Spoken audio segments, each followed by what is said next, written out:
There's a big celebration in town tonight as friends and family from all over the country are coming together to celebrate a milestone birthday. Identical twins Jim and Jerry Myers turned 90 years old this month. An amazing feat in and of itself, but it's the life story of these men born during the Depression and the obstacles they overcame that makes their journey truly incredible. Photojournalist Joe Burgle sat down with them to help share their story. I'm Jim Myers. Jerry Myers in childhood, we thank God we had a grandmother. My mother passed away when she had a little baby girl.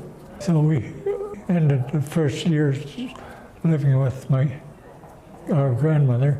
I think it was 14 years old when she passed on. Then we split up and went to WCCO where Aunt Mary took over. So then we were split up. Our sister moved to Faribault, and she lived with an aunt and uncle there, and we moved to WCCO with an aunt and uncle. We went to Catholic school for most of the time, and we graduated in 1953. Both of them have conquered many challenges throughout their whole lives, I think they're a good example of resilience.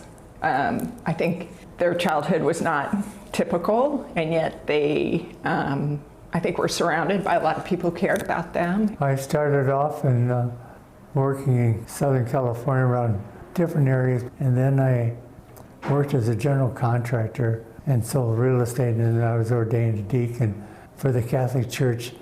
In 1969, we incorporated as sheet metal connectors. Everything's working pretty good. We just served 55 years now. They have so many similarities, and yet being on, West Coast and in Minnesota for so long apart, it's remarkable to see how similar they still are. Well, my highlight would be is going fishing up at the Lake of the Woods and catching fish. And you can imagine the battle between the two, who caught the most and who got the biggest. Yeah, so there are some things from childhood that remain with them today. But again, their resilience and their love for their families and the connectedness that they've always longed for, I think they've created. Yep, well stated, T. Jim and Jerry's family says they're celebrating tonight with a family reunion. Tuesday is their actual birthday, and they'll be doing a big family dinner to mark the 90 years.